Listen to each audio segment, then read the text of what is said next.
தோழர் வணக்கம் தோழர். வணக்கம் தோழர். வணக்கம் தோழர், நல்லா இருக்கீங்களா? பகுமானம் நல்லா இருக்கீங்க, டக்குன்னு சொல்லுங்க. பகுமானமா? பகுமானமாவா? என்ன நல்லா இருக்குன்னு சொன்னது பகுமானமா? ஏங்க நொந்து நூடுல்ஸா போய் கிடக்கும் போது நீங்க நொந்து நூடுல்ஸா கிடங்க, நான் ஜாலியா இருக்கேன். எதனால ஜாலியா இருக்கீங்க நீங்க? ஆமா, நேத்து தூய்மை பணியோட விவகாரம் பாத்தீங்களா, அதனாலதாங்க நொந்து. நீங்க நொந்து நூடுல்ஸா இருக்கிறீங்க. நான் எப்படி தெரியுமா ஏன் ஜாலியா இருக்கேன் தெரியுமா? தமிழ்நாட்டினுடைய அரசியல் களத்துல பல அயோக்கியங்களுடைய உண்மை முகம் எல்லாமே வெளியே வந்திருக்குது. அதனால நான் ஜாலியா இருக்கிறேன். அறிவு கண்கள் திறக்கின்ற பொழுது நம்ம ஜாலியா தான் இருந்தாங்கணும். ஓ, நீங்க அந்த அடிப்புல? ஆமா, அந்த அடிப்புல நான் கொஞ்சம் ஜாலியா இருக்கேன். நான் ஏன் வந்து நூடுல்ஸ்? ஏன்னா கொஞ்சம் பீஸ்ஃபுல்லா நான் பேசுவேன். இனிமேல நிறைய நபர்கள் வந்து கிழிச்சு தொங்க விடலாம்ல, அதனால கொஞ்சம் ஜாலியா. நீங்க அதனால ஜாலியா இருக்கு. நான் ஏன் கவலையா இருக்கேன் தெரியுமா? செருப்பு இருக்குல்ல, பிஞ்ச செருப்பு. ஐயா, அந்த செருப்பு எடுத்து தலையிலேயே நம்மள அடிச்சுக்கிறோம். ஐயா, ஏன் தலைவா? ஓட்டு போட்டோம்ல. யாருக்கு? அதெல்லாம் சொல்ல முடியாது தலைவா. ஜனநாயக நாட்டுல வந்து நம்ம ஓட்டு போட்டோம்ல, அத நினைச்சு நம்ம செருப்புலயே அடிக்க வேண்டியது. இப்படி எல்லாம் ஓட்டு போட்டோம்னா இப்படி எல்லாம் நடக்கும் அப்படின்றது நமக்கு தெரியல இல்ல. ஆமா, நம்ம பப்ளிக்கா சில விஷயங்கள் சொல்ல முடியாது, யாருக்கு ஓட்டு போட்டோம்னா சொல்ல முடியாது. அதனால நான் கவலையா இருக்கேன் தலைவா. சரி தலைவா, சரி தலைவா, நீங்க கவலையா இருங்க. இன்னைக்கு நம்ம என்ன பண்ண போறோம் அப்படின்னா, இந்த தூய்மை பணியாளர்களுடைய விவகாரம் சம்பந்தமாக தான் கொஞ்சம் விவாதிக்க போறோம். கொஞ்சம் ஆழமா போய் விவாதிக்க போறோம். குறிப்பாக ஒரு 2 பேட்டர்னா வந்து பிரிச்சிருக்கோம். 2 பேட்டர்னா பிரிச்சிருக்கோம். 2 பேட்டர்னா பிரிச்சு 2 தரப்புல இருக்கிற நபர்களை நம்ம கேள்வியில தூக்கி முன்னாடி வைக்க போறோம். கொஞ்சம் சொல்றதா இருந்தா கொஞ்சம் ஓவரா கேள்வி கேட்க போறோம். அப்படியா? ஆமா, கேட்கணும்ல. கேட்போம். நிறைய கேள்விகள் இருக்குது. அந்த கேள்விகள் என்ன அப்படின்றத இந்த காணொலியில கொஞ்சம் டீட்டெயிலா பாத்துக்கலாம். நண்பர் அனைவருக்கும் உரிமைக்களம் மலைக்காட்சியின் சார்பாக இனிய வணக்கம். நாங்க இப்படி வந்து பார்த்துட்டோம். இனி ஜென்மத்துக்கும் எங்களால குனிய முடியாது. அதனால நாங்க சண்டை போட போறோம். தலைவா, இந்த தூய்மை பணியாளருடைய விவகாரத்துல கள்ள மௌனம் காத்து கடந்து சென்ற சில போலி பெரியாரியவாதிகள் இருக்காங்க தெரியுமா? அந்த மாதிரி நபர்களையும் கிழிச்சு தொங்கோட போறான். அதே வேளையில இந்த 46 எம்எல்ஏக்கள் சொல்லி இருக்கிறாங்க, தனித்தொகுதியை சார்ந்த எம்எல்ஏக்கள். புரட்சியாளர் அம்பேத்கர் ஓட்ட பிச்சை வயிறு வளர்க்கறதுக்காக உங்களுக்கு வந்து அந்த அம்பேத்கர் அவர்கள் வந்து இந்த மாதிரி தனித்தொகுதியை வாங்கி தரல. நீங்க வந்து அந்த போஸ்டிங் வந்து அதன் மூலமாக இந்த சாதாரண சாமானிய மனிதர்களுக்கு எதையாச்சும் செஞ்சிருவீங்க அப்படின்ற மாதிரி நம்பிக்கையின் அடிப்படையில தான் தனித்தொகுதி வாங்கி கொடுத்தாரு. அதிகாரத்துக்கு வரணும், இந்த மக்களுக்காக நீங்க பேசணும், போராடணும் அப்படின்றதுக்காண்டிதான் ரிசர்வேஷனே உருவாச்சு. அதனால வந்து இந்த 2 நபர்களை கேள்வி தூக்கி நுழைக்க போறோம். சரிங்களா? சரி, முதல்ல இந்த போலி பெரியாரிஸ்ட்ல வந்து கொஞ்சம் கேள்வி கேட்டுருவோம். சரியா? போலி பெரியாரிஸ்ட்னாலே நம்ம முகம் வளர்ச்சி ஆயிருதுங்க. முகம் வளர்ச்சியா? பெரியார் நல்லவருங்க. வேங்க மனுஷன் பாவங்க. தன்னுடைய கடைசி காலம் வரைக்கும் கையில அந்த மூத்திர பைய தூக்கிட்டு சாதாரண சாமானிய மக்களுக்காக பொதுக்கூட்டம் நடத்துறது, களத்துக்கு போறது, மக்களை அரசியல் படுத்துறது, இதே வேலையா தெரிஞ்சுட்டார் மனுஷன். ஆனா அவருடைய பேரை வச்சுக்கிட்டு சில பேர் வாங்கி தின்னி வாயில வருது, வாங்கி திண்டுகிட்டு ஆளுகின்ற அரசாங்கத்துக்கு முட்டு கொடுத்துக்கிட்டு பெரியாருக்கு இன்னும் கொஞ்ச நாள்ல வந்து கருப்பு சோப்பு துண்டை வாங்கி போட்டு விட்டு திமுக உறுப்பினர் அட்டையை வாங்கி கொடுத்துருவாங்க உங்களுக்கு. இந்த மாதிரி இருக்கிற போலி பெரியாரிஸ்ட் எல்லாமே. தலைவா, பெரியாரிஸ்ட்லாம் நீ எந்த காலத்து பெரியாரிஸ்ட கேக்குறீங்க? அந்த பெரியாரிஸ்ட்லாம் இங்க கிடையாது. அதனால வந்து இந்த போலி பெரியாரிஸ்ட்ல அவங்க பெரியாரிஸ்டே கிடையாதுன்றீங்களா? ஆமா, பெரியார் கொள்கையும் புத்தகமா இருக்கு, கொள்கையா இருக்கு. அது வந்து பிராக்டிகலா இல்ல. சரி, அதான் தந்தை பெரியார் அவர்கள் எதற்காக ஒரு இயக்க அரசியலாவே தொடர்ந்தாரு? எதற்காக தொடர்ந்தாரு? சாதி ஒழிப்பே மக்கள் விடுதலை, அந்த கொள்கை கோட்பாடுகளை கொண்ட ஒரு நபர் தான் தந்தை பெரியார் அவர்கள். அவர் எதற்காக இயக்க அரசியல தந்தாரு? அவருக்கு இருக்க செல்வாக்கு அவர் தேர்தல் அரசியல்ல போக முடியாதா? போயிருக்கலாம்ல. ஆனா ஏன் போல? எந்த கட்சி ஆட்சியில் இருந்தாலும் சரி, அந்த ஆட்சிக்கு கடிவாளம் போடணும். அதற்கு நாம எதிர்கட்சியா இருந்தா மட்டும்தான், அதாவது இயக்க அரசியலா இருந்து எதிர்கட்சி மாதிரி செயல்பட்டா மட்டும்தான் எந்த கட்சி ஆட்சிக்கு வந்தாலும் சரி இந்த மக்களுக்காக நின்று களமாட முடியும், ஆளுந்தரப்பை நோக்கி கேள்விகள் எழுப்ப முடியும் என்ற காரணத்துக்காக தான் தந்தை பெரியார் அவர்கள் ஒரு இயக்க அரசியலாவே தொடர்ந்தாரு. ஆனா இன்னைக்கு இருக்கிற போலி பெரியார் என்ன பண்ணிக்கிறீங்க? தூய்மை பணியாளர் விவகாரத்துல என்ன கேள்வி கேட்டீங்க? தூய்மை பணியாளர்களுக்கு இதுவரைக்கும் கேள்வியே கேட்கல, வாயும் திறக்கல, களத்துக்கு போகவே இல்ல. களத்துக்கு போகல. இந்த போலி பெரியாரிஸ்ட பார்த்து இன்னொரு கேள்வி கேட்கிறேன். என்ன கேள்வி கேட்கிறேமா? இதோட சேர்த்தான் கேட்கிறேன். தந்தை பெரியார் வந்து வைக்கம் வீரன் என்று சொல்லுவாங்க. எதுக்கு தெரியுமா? வைக்கத்துல வந்து தாழ்த்தப்பட்ட மக்கள் கோயிலுக்கு நுழைய முடியாது. இதனால பெரியார் வந்து என்ன பண்ணாங்க, வாங்க கோயில் நுழையும் போராட்டத்தை கையில் எடுத்தாரு. போலி பெரியாரிஸ்டுகள் இங்க வட மாவட்டத்துல ஒரு கோயில், இந்த திரௌபதி அம்மன் கோயிலுக்குள்ள பட்டியல் சாதியை இன்னும் விடமாட்டாங்க. இந்த போலி பெரியாரிஸ்ட் யாராவது ஒரு ஆள் பேசியிருப்பாங்களா? யாராவது ஒரு ஆள் களத்துக்கு போயிருப்பீங்களா? பெரியார் கொள்கையே வந்து பின்பற்றப்படல. பெரியார் பேரை சொல்லி மிச்சர் தின்று கொண்டிருக்கிறார்கள். மிச்சரு ஆமா, அதே உண்மையான விஷயம். கிலோ கணக்குல கிலோ கணக்குல மிச்சரை தின்னுட்டு திமுக பிரச்சனை முட்டு கொடுத்து கொண்டு அந்த மிச்சர் தீந்து போச்சுன்னா மட்டும் வந்து உட்காந்துட்டு ஒரு அறிக்கை விடுவாங்க சில பேரு. தோழர், நீங்க கேட்டது சரியான பாயிண்ட் தோழர். தந்தை பெரியார்கள் வைக்கத்துல வந்து போய் எவ்வளவு பெரிய கடுமையான போராட்டங்கள் பண்ணாரு. இன்னைக்கு திரௌபதி அம்மன் கோயில் விவகாரத்துக்குள்ள வந்து உள்ள விட மாட்டாங்க. ஒரு பெரியார் சின்ன பண்ணீங்க, உங்களுடைய மக்களை திரட்டி கொண்டு போய் களத்துல நீ போராட்டம் பண்ணீங்களா? விடுதலை சிறுத்தை கட்சி போராட்டம் பண்றாங்க, கம்யூனிஸ்ட் கட்சி போராட்டம் பண்றாங்க. அந்த கம்யூனிஸ்ட் கட்சியிலே சமூகத்துடைய கம்யூனிஸ்ட் மட்டும் தான் போராட்டம் பண்றாங்க. முத்தரசன் கம்யூனிஸ்ட் அந்த கம்யூனிஸ்ட் ஒரு மிச்சர் தின்றாங்களோ டவுட் எழும்புது. அப்ப இந்த திரௌபதி அம்மன் கோயில் விவகாரத்துல ஒரு பெரியாரிஸ்டாக நீங்க என்ன பண்ணியிருக்கணும்? களத்துக்கு போய் அந்த மக்களுக்கு ஆதரவா களத்தில் நின்று இருக்கணும், போராடி இருக்கணும், போராடி இருக்கணும். அதான் சொல்றேன். அவர் அறிக்கை விடுறது கூட டைம். ஐயோ நம்ம அறிக்கை விடுவோமா வேணாமா, எதா இருந்தாலும் அவரே திமுக மாதிரி செயல்பட, திக மாதிரி செயல்படல. பெரியார வந்து அசிங்கப்படுத்துங்களே, வெக்கமா இல்லையா? வெக்கமா இல்லையா? இத நான் கேட்கல, தமிழ்நாட்டுல இருக்கிற லட்ச பெரியாரிஸ்ட் எல்லாமே கேட்கிறாங்க. வெக்கமா இருக்கா இல்லையான்னு கேட்கிறாங்க. கவின் விவகாரம் என்ன? ஏறக்குறைய ஒரு 12 நாட்களாக இந்த சமூக வலைத்தளங்கள மிகப்பெரிய பேசுபொருளா மாறுச்சு. கவினுடைய தந்தை வந்து ஏறக்குறைய ஒரு 5 நாட்களாக பாடியை வாங்கவே இல்லை. ஒரு பெரியாரிஸ்ட், போலி பெரியாரிஸ்ட் யாராச்சும் களத்துக்கு போனீங்களா? களத்துக்கு போய் மக்கள்கிட்ட பேசுனீங்களா? களத்துக்கு போய் தன் தந்தையை சந்திச்சீங்களா? களத்துக்கு போய் ஆளுகின்ற அரசாங்கத்தை கண்டிச்சு போராட்டம் பண்ணீங்களா? தமிழ்நாட்டுல பெரியாரிஸ்ட் இல்ல, இதோட முடிஞ்சு. இந்த வருஷத்தோட 2026 பெரியாரிஸ்ட் சொல்றதுக்கு ஆள் கிடையாது. ஏன்டா உண்மையான பெரியாரிஸ்டா இருக்கணும்னா அதுக்கே ஒரு தகுதி வேணும். அவன் போர்க்குணம் படைச்சவனா இருக்கணும். ஏன் தலைவா, அதான் நாங்க அறிக்கை விட்டோம்ல. 1900 ரயில் மறியல் போராட்டம் நமக்கு தெரியும். விடுதலை சிறுத்தைகள் வந்து நம்ம 1994ஆம் ஆண்டு வந்து நம்ம திரும்ப இங்க வந்து மதுரையில ரயில் மறியல் பண்ணாரு. ஆனா 1984 வந்து பெரியார் இயக்கத்தை சார்ந்தவர்கள் திராவிட கழகம் வந்து ரயில் மறியல் போராட்டம் தமிழ்நாட்டில் நடத்திருக்காங்க. அது பெரியாரிஸ்ட், அது பெரியார் கொள்கை. அன்னைக்கு நீங்க இருந்திருக்கலாம். இன்னைக்கு வந்து திமுகவுக்கு முட்டு கொடுக்குறீங்கல்ல, முட்டு கொடுக்குற பெரியாரிய மாறி போயிட்டீங்களா? வெக்கமா இல்லையா? வெக்கமா இல்லையா? கவினுடைய படுகொலை விவகாரத்துல களத்துக்கு எத்தனை பேர் போனீங்க? வெறும் மிச்சத்தின்ற மட்டும் தான் உங்களுக்கு டியூட்டியா? சரி, கவின் விவகாரத்திலே நீங்க அம்பலப்பட்டு போயிட்டீங்க. அதுக்கு பின்னாடி தூய்மை பணியாளருடைய விவகாரம் ஏங்க 14 நாட்களா போராட்டம் பண்ணிருக்காங்க. ஆனா பெரும்பாலும் எல்லா கட்சியும் போனாங்க. விடுதலை சிறுத்தை கட்சி போனாங்க, திராவிட கழகம் போகவே இல்லை. ஸ்பாட்டுக்கே போல. ஆமா, ஸ்பாட்டுக்கே போல. ஒரே ஒரு 13 போட்டுக்கிட்டாரு, நானும் இருக்கிறேன் அப்படின்ற மாதிரி. நானும் ஒரு பெரியாரிஸ்ட் தான், பாத்துக்க அப்படின்ற மாதிரி ஒரே ஒரு அறிக்கை விட்டுக்கிறது. இந்த மாதிரி வந்து தூய்மை பணியாளர்கள் போராட்டம் செய்து கொண்டிருக்கின்றார்கள், அவங்களுக்கு வந்து உரி என்ன களத்துக்கு போனுங்க. ஐயா ஆசிரியர் வீரமணி அவர்களால வந்து விச்சர்மணியா பேர், ஆமா விச்சர்மணி அவர்களால வந்து களத்துக்கு போக முடியாத வயது முடிந்தவர். சரி, உங்களுடைய இயக்கங்கள் தமிழ்நாடு முழுமைக்கு இருக்குல்ல, தமிழ்நாடு முழுமைக்கு இருக்கிற ஒட்டுமொத்த பெரியாரிஸ்ட் ஒன்றிணைந்து ஒரு போராட்டங்கள் செய்திருக்க வேண்டாமா? தூய்மை பணியாளருக்கு ஒரு போராட்டம் முன்னாடி நீங்க யாருக்காக போராட்டம்? நீ என்னதான் கட்சி நடத்துறீங்க? அதனாலதான் வந்து இந்த போலி பெரியாரிஸ்ட்ல கேள்வி கேட்கவே வேண்டும்ன்ற காரணத்துக்கே ஸ்பெஷல் வீடியோ. இந்த வீடியோ இது ஸ்பெஷல் வீடியோ. ஏன் தலைவா, இங்க வந்து தமிழ்நாட்டுல வந்து பாத்தீங்கன்னா ஒரு காலத்துல தேவதாசி முறைன்னு ஒன்று இருந்துச்சு. அந்த முறையை ஒழிச்சது யாரு? தந்தை பெரியாருடைய அறிவாற்றல் தானே. வழிகாட்டினாரு முத்துலட்சுமி ரெட்டி தானே. அவங்க தானே போய் பேசுறாங்க, இப்படி ஒரு கேள்வி கேட்கிறாங்க. எல்லாரும் அவையில வந்து என்ன கேட்கறாங்க அப்படின்னு பார்த்தோம்னா, இது தேவதாசி முறை வந்து ஒரு புனிதமானது அப்படின்னு சொல்றாங்க. இதுக்கு என்ன பதில் சொல்லணும்? தந்தை பெரியார் சொன்னாரு, நாங்க எங்க சமூகம் எல்லாம் புனிதம் பண்ணிட்டோம், எல்லாத்துக்கும் புனிதம் பண்ணிட்டோம், நீங்க எங்களுக்கு கிடைச்சிருச்சு, நீ போய் புனிதத்தை தேடிக்க போ. அப்படி இந்த கேள்வியை வந்து பார்த்தோம்னா யாரை நோக்கி கேட்கணுமோ அந்த கேள்வியை கேட்டனுடைய விளைவாக அது ரத்தானது. இவ்வளவு ஒரு ஐடியலிஸ்ட் தந்தை பெரியார் நிறைந்த ஒரு லீடருங்க. சிங்கமா இல்லையா? உண்மையாவே கேவலமா இல்லையா? பெரியாரிஸ்ட் சொல்லிட்டு தயவு செய்து எங்கேயும் போயிடாதீங்க. உண்மையாவே அதை விட இன்னொரு கேள்வி கேட்கலையா, பெரியார் கொள்கையில் வந்த அண்ணா கொள்கையும் தந்தை பெரியார் கொள்கையில் வந்த கலைஞர் யாரு? கலைஞர் திராவிட முன்னேற்ற கழகம் அப்படிதான் உருவாது. திராவிட கழகத்திலிருந்து திராவிட முன்னேற்ற கழகம், புரியுதா? திராவிட முன்னேற்ற கழகத்துல இருந்து தான் என்ன உருவாகுது?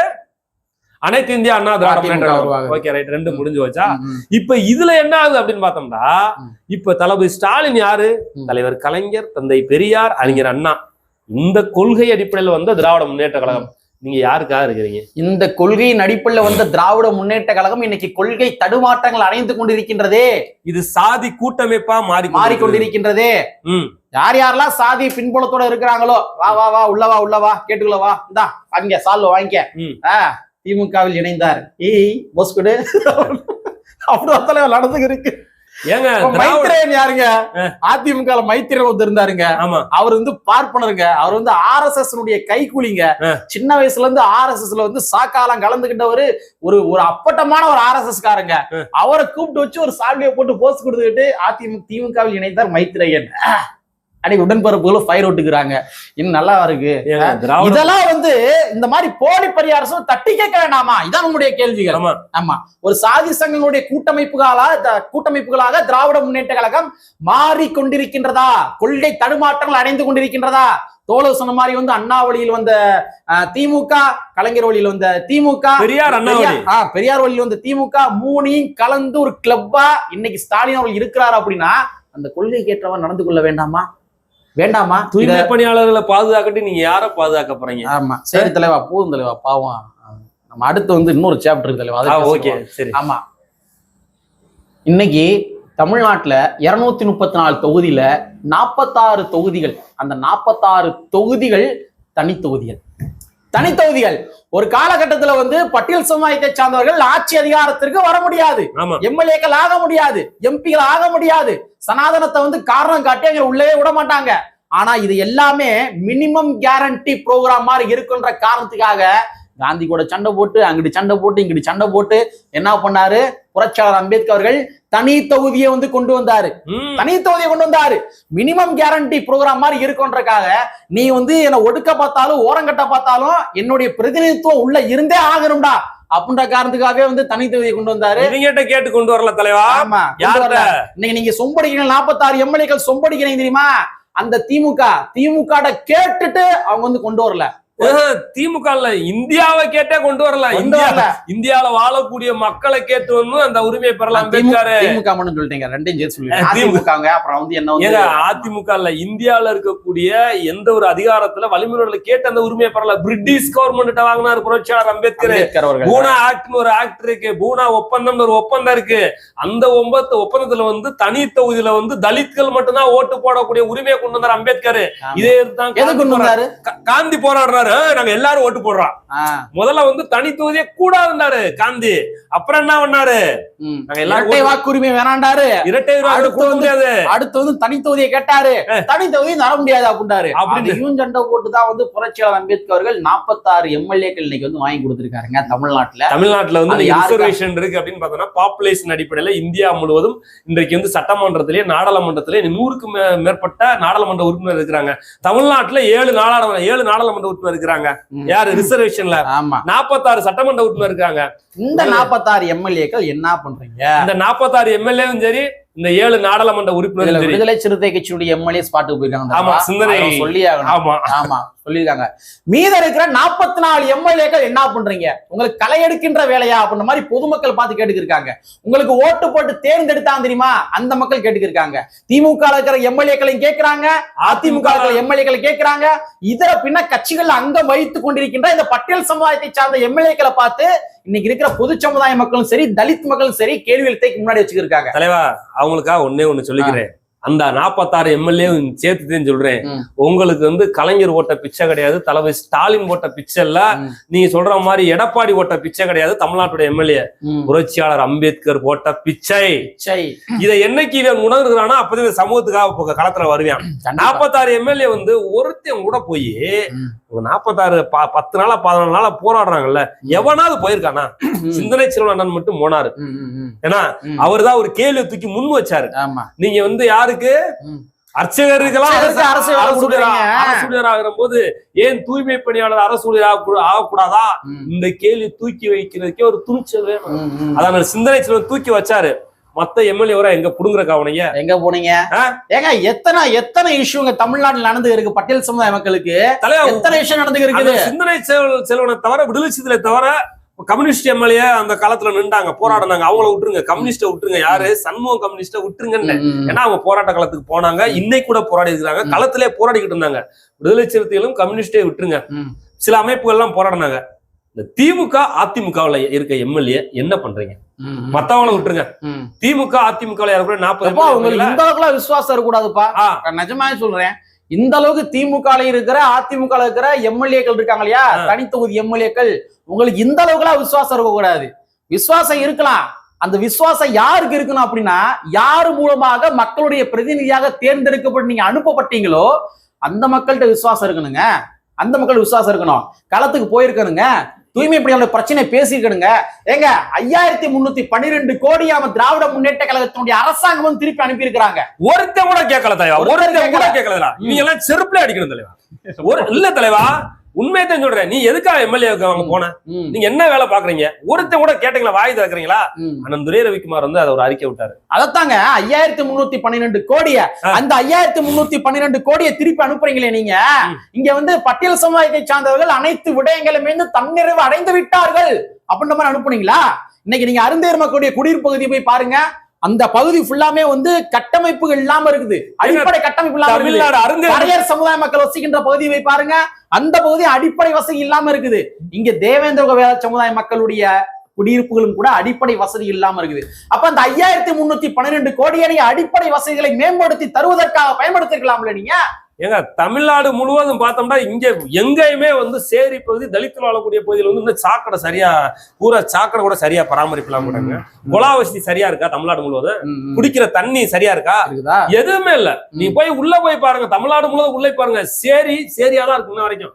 இன்னைக்கு வந்து பார்த்தோம்னா அதாவது ஊர் தெருல வரக்கூடிய சாக்கடை சேரியில வந்து தான் கடைசியில முடியுது. ஆமா, இப்ப பந்தல்குடி மேட்டர் பேசணும்ல. பந்தல்குடி கடைசியில எங்க வந்து சேருது? பந்தல்குடியில வந்து சேருது. அந்த வாய்க்கா பேரே ஆக்சுவலா பந்தல்குடி கால்வாய் கிடையாது. பந்தல்குடி வழியாக போகின்ற ஒரு செல்லூர் கண்மாய். அது செல்லூர் கண்மாயில இருக்கிற உபரி நீர் வந்து அந்த வாய்க்கால் வழியா வந்து வைகாத்துல போய் கலக்கும். ஆனா இன்னைக்கு என்ன பண்ணிட்டாங்க? பந்தல்குடி கால்வாய் அப்படின்னு பேரை மாத்திட்டாங்க. கடைசி நீங்க சொன்ன மாதிரி கடைசியில் அங்கதான் ஜாயிண்ட் ஆகுது.